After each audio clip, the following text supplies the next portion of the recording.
आप देख रहे हैं सुबह सुबह, मैं हूं आपके साथ नवजोत रंधावा।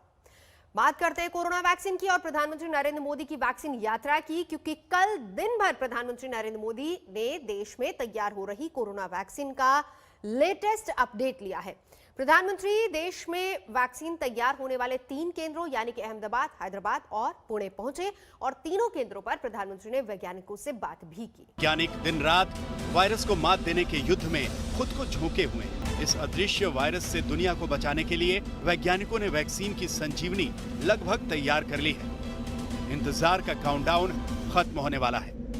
आज दुनिया में भी और देश में भी करीब करीब आखिरी दौर पर वैक्सीन के में काम पहुंचा है।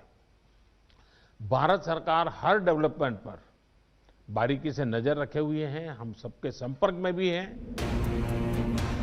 पीएम ने वैक्सीन पर वैज्ञानिकों के शोध पर करीबी नजर बनाए रखने की बात 4 दिन पहले कही थी और आज वो खुद 3 शहरों की वैक्सीन यात्रा पर थे।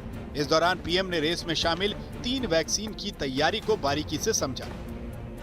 अपनी वैक्सीन यात्रा में सबसे पहले प्रधानमंत्री अहमदाबाद के जायडस कैडिला पहुंचे, जहां स्वदेशी वैक्सीन ज़ायकोव डी का ट्रायल चल रहा है। पीपी किट समेत सुरक्षा के तमाम उपायों के साथ प्रधानमंत्री ने रिसर्च सेंटर में वैक्सीन की डेवलपमेंट प्रोसेस देखी और वैज्ञानिकों के साथ बैठक की। पीएम ने वैज्ञानिकों से वैक्सीन के प्रोडक्शन, स्टोरेज और डिस्ट्रीब्यूशन से जुड़े पहलुओं पर चर्चा भी की। जायडस कैडिला की वैक्सीन ज़ायकोव डी का फिलहाल पहले फेज का ट्रायल खत्म हो चुका है और दूसरे दौर के ट्रायल अपने अंतिम चरण में है, यानी वैक्सीन तीसरे और फाइनल ट्रायल के लिए तैयार है। करीब 1 घंटे की ये मीटिंग उनकी हुई, जो कि जायडस कैडिला के सीएमडी पंकज पटेल और जो रिसर्च टीम है वो रिसर्च टीम यहाँ पे मौजूद थी और उनके साथ ये वैक्सीन हुई। और साथ ही ये वैक्सीन जब तैयार हो जाएगी तो ये वैक्सीन क्योंकि बताया यही जा रहा है कि ये 2nd स्टेज में है और 2nd स्टेज के बाद इसका 3rd ट्रायल जो है वो दिसंबर में शुरू होगा। तो ये वैक्सीन कब तक बाजार में आ जाएगी, साथ ही ये वैक्सीन बाजार में आएगी तो इसके बाद क्या ये वैक्सीन कितने टेम्परेचर में रहेगी, पोस्ट वैक्सीन होगी, प्री वैक्सीन होगी, ये सारी बातों पे यहाँ पे चर्चा हुई। अहमदाबाद की स्वदेशी वैक्सीन की बात पूरी हुई तो पीएम ने हैदराबाद के भारत बायोटेक का रुख किया। यहाँ एक और स्वदेशी वैक्सीन पर काम चल रहा है। ये वो वैक्सीन है जिससे देश को बहुत उम्मीदें हैं। हम बात कर रहे हैं भारत बायोटेक की स्वदेशी कोवैक्सीन की। वैक्सीन के तीसरे चरण के ट्रायल अपने आखिरी दौर में है। यह वजह है कि पीएम ने यहाँ वैज्ञानिकों से कोवैक्सीन के स्टेटस को तफ्तीश से समझा। भारत बायोटेक के लैब भी पहुंचे और रिसर्चर से सीधी बात की। पीएम जानते हैं कि अगर कोवैक्सीन का ट्रायल कामयाब रहता है तो ये बड़ी कामयाबी होगी। वैक्सीन अगले साल की शुरुआत में ही लोगों के लिए उपलब्ध कराई जा सकेगी। वैक्सीन के स्वदेशी होने की वजह से पीएम की स्वदेशी मुहिम को तगड़ा बूस्टर मिलेगा। सबसे बड़ी खुशी की बात है प्रधानमंत्री जी, ये वैक्सीन का फ्रंट भी जो है आपने देखा, अभी उन्होंने लास्ट वीक भी मॉनिटर किया। वो कुछ समय के बाद लगातार इसको रेगुलरली स्वयं मॉनिटर करते हैं, हम सबको गाइडेंस वगैरह देते हैं। तो एक नेशनल एक्सपर्ट ग्रुप बना हुआ है वैक्सीन एडमिनिस्ट्रेशन के लिए। प्रधानमंत्री ने 2 स्वदेशी वैक्सीन की जमीनी हकीकत को समझा और फिर पुणे में दुनिया की टॉप वैक्सीन निर्माता कंपनियों में से एक सीरम इंस्टीट्यूट ऑफ इंडिया के वैज्ञानिकों से मिले। सीरम इंस्टीट्यूट ऑफ इंडिया ने ब्रिटेन की कंपनी एस्ट्राजेनेका और ऑक्सफोर्ड यूनिवर्सिटी से करार किया है। यहाँ ऑक्सफोर्ड की कोरोना वैक्सीन कोविशील्ड का प्रोडक्शन होना है। कोविशील्ड रेस में सबसे आगे है। फेज 3 के परीक्षण में वैक्सीन करीब 94% तक कामयाब रही। हालांकि कंपनी पूरी तरह आश्वस्त होने के लिए एक बार फिर फेज 3 का ट्रायल कर रही है। प्रधानमंत्री ने वैक्सीन के साइड इफेक्ट से लेकर प्रोडक्शन तक की जानकारी ली। अहमदाबाद से गोपी घांगर और पुणे से पंकज खेलकर के साथ आशीष पांडे, हैदराबाद, आज तक। कृषि कानून की बात कर लेते हैं, क्योंकि किसानों का आंदोलन इसको लेकर लगातार जारी। हालांकि अमित शाह ने एक बड़ा बयान दिया है। गृह मंत्री अमित शाह ने कहा है कि 3 दिसंबर ही नहीं बल्कि उससे पहले भी किसानों से बातचीत हो सकती है। सिर्फ शर्त इतनी है कि किसान बुराड़ी ग्राउंड में शिफ्ट हो जाएं। अब इसको लेकर किसान आज बैठक करेंगे और आगे की रणनीति तय होगी।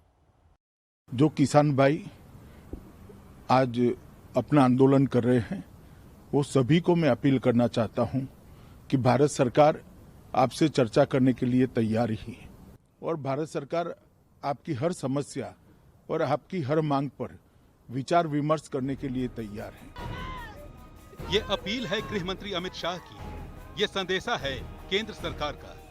किसानों को लेकर मोदी सरकार फिक्रमंद है। सड़क किनारे रातें गुजारने पर अड़े किसानों को लेकर सरकार चिंतित है। यही वजह है कि जिन अन्नदाताओं के लिए सरकार ने कृषि कानून बनाया, उनसे बात करने का एक बार फिर ऑफर दिया गया। इस बार मोर्चा गृह मंत्री अमित शाह ने खुद संभाला। तो आप लोग रोड की जगह अगर वो निश्चित किए हुए स्थान पर जाकर अपना धरना प्रदर्शन शांतिपूर्वक तरीके से, लोकतांत्रिक तरीके से करते हैं तो मुझे लगता है कि इससे किसानों की भी परेशानी कम होगी और आवाजाही कर रहे आम जनता की भी परेशानी कम होगी। वैसे तो कृषि मंत्री नरेंद्र सिंह तोमर ने किसानों से बातचीत के लिए 3 दिसंबर की तारीख तय की थी, लेकिन अमित शाह ने कहा कि अगर किसान जल्द बात करना चाहते हैं तो मुकर्रर जगह पर शिफ्ट हो जाएं। अगर किसान यूनियन चाहते हैं कि भारत सरकार जल्द बात करे, 3 तारीख के पहले इनसे बात करे, तो मेरा आप सभी को ये आश्वासन है कि जैसे ही आप लोग इसमें शिफ्ट हो जाते हैं, एक स्ट्रक्चर्ड जगह पे अपने आंदोलन को शिफ्ट करते हैं और वहां पर आप अच्छी तरीके से सेट हो जाते हैं, दूसरे ही दिन भारत सरकार आपके साथ आपकी समस्या और मांगों के लिए बातचीत करने के लिए तैयार है। सरकार ने बातचीत की पेशकश तो कर दी है, लेकिन आंदोलनकारी किसानों ने दिल्ली बॉर्डर पर ही तंबू गाड़ दिया है। सिंघू बॉर्डर और गाजियाबाद दिल्ली बॉर्डर पर किसान डटे हुए हैं। अमित शाह की अपील को लेकर आज सुबह 9 बजे किसान बैठक करेंगे। इसी बैठक में तय होगा कि आंदोलनकारी गृह मंत्री की अपील मानेंगे या नहीं। फिलहाल किसान बातचीत को तैयार हैं, लेकिन उन्हें ये बात चुभ रही है कि आखिर अमित शाह ने शर्त क्यों लगा दी। सरकार की ओर से जो ये हमें इनविटेशन दी जा रही है इस स्टेटमेंट के जरिए, उसके हिसाब से मैं ये कहना चाहता हूँ कि सरकार को बड़ा दिल दिखाना चाहिए। ऐसी कंडीशन नहीं लगानी चाहिए कि पहले किसान वहाँ जाएं फिर हम उनसे बात करेंगे। ये एक तरह का सरकार का ये बात निकल कर आती है कि सरकार का रवैया किसानों के प्रति सौबट नहीं है। सरकार किसानों के मामले के हल के लिए शायद तैयार नहीं है। किसान उस पर सोच रहे हैं, डायलॉग को जाएंगे भी, चर्चा भी करेंगे, पर केवल इतना है कि शर्तों के आधार पर नहीं, बड़े दिल के साथ में किसानों के साथ बात करना चाहिए। कड़कती ठंड में किसान सड़कों में पड़ा हुआ। बातचीत की टेबल पर बैठने की सलाह पंजाब के सीएम कैप्टन अमरिंदर भी दे रहे हैं, लेकिन कांग्रेस सियासत करने से भी बाज नहीं आ रही। गृह मंत्री को यह जानकारी होनी चाहिए कि इस तरह से शर्तें नहीं रखी जाती। अगर कोई आपके निर्णय से नाराज है, दुखी है, क्रोधित है, तो शर्तें रखने वाले आप कौन होते हैं?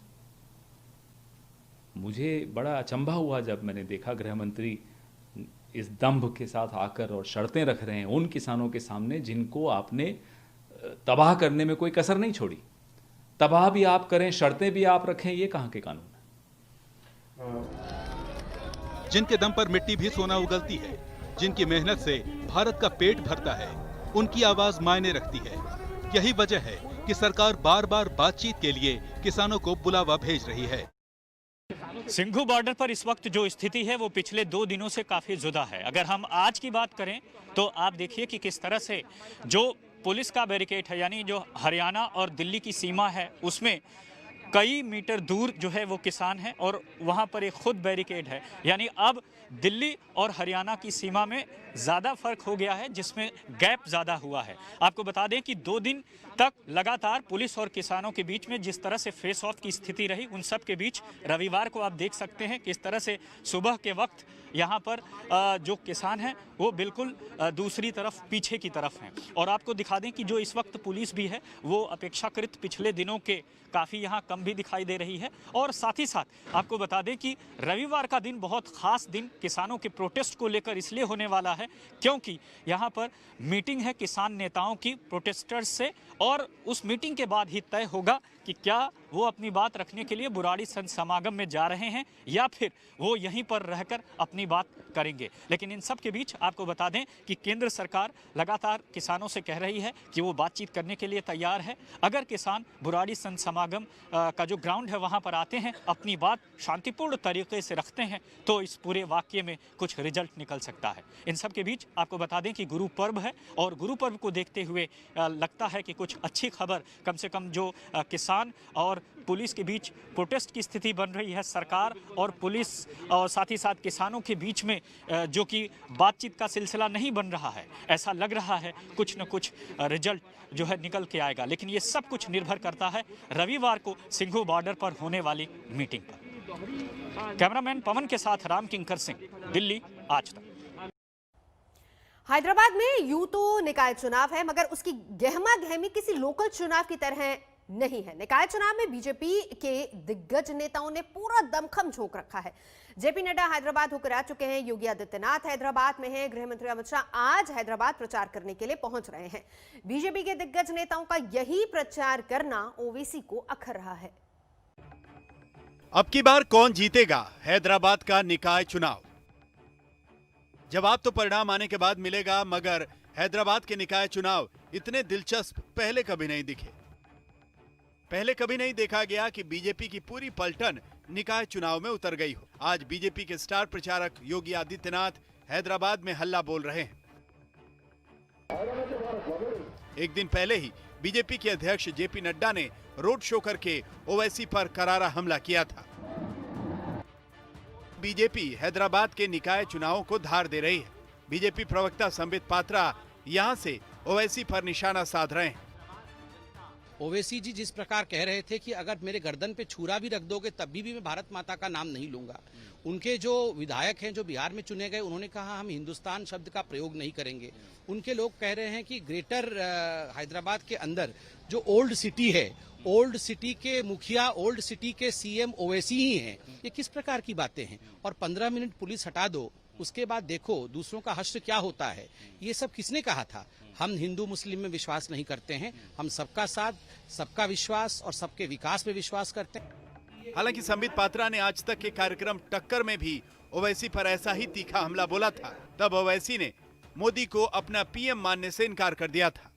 मेरे प्राइम मिनिस्टर मोदी हैं, तो ओवैसी जी के प्राइम मिनिस्टर कौन है? मुल्क के प्राइम मिनिस्टर। चलिए नहीं, अभी भी नहीं। ना ना ना ना ना ना मुल्क के प्राइम मिनिस्टर। ना ना ना आपके मुल्क के नहीं, आपके मुल्क के। आप बोलेंगे आज कि मेरे मुल्क के मेरे प्राइम मिनिस्टर, बोल के दिखाइए। नहीं बोलेंगे। क्यों नहीं बोलेंगे? नहीं बोलेंगे। क्यों नहीं बोलेंगे? क्यों नहीं बोलेंगे? यही पार्टीशन है।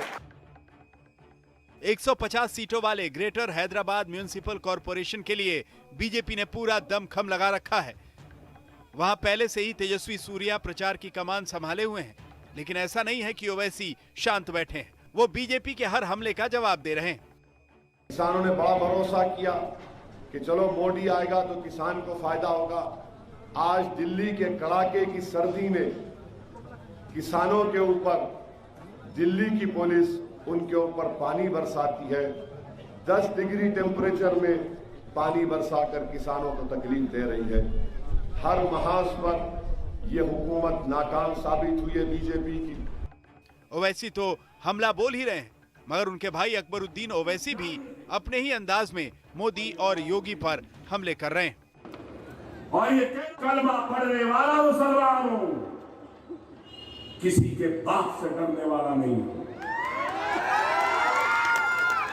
ना ही कल के चाय वाले से डरने वाला, ना ही कोई योगी फोगी से डरने वाले हैं।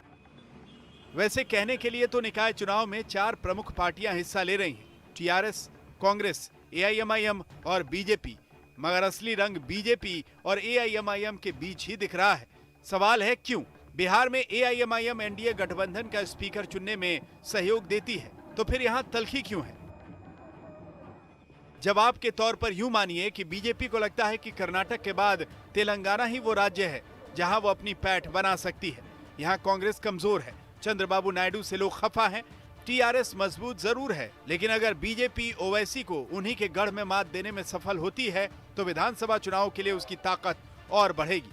तो क्या यह माना जाए कि निकाय चुनाव में बीजेपी का दम दरअसल विधानसभा चुनाव की आगामी तैयारी है? हैदराबाद से आशीष पांडे के साथ आज तक ब्यूरो।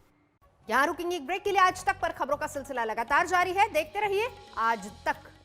नमस्कार, मैं हूं अंजना ओम कश्यप। हमें उम्मीद है ये वीडियो आपको पसंद आया होगा। लेटेस्ट खबरों के लिए यूं ही देखते रहिए आज तक, और इस वीडियो के पसंद आने पर लाइक, शेयर एंड सब्सक्राइब करना ना भूलें।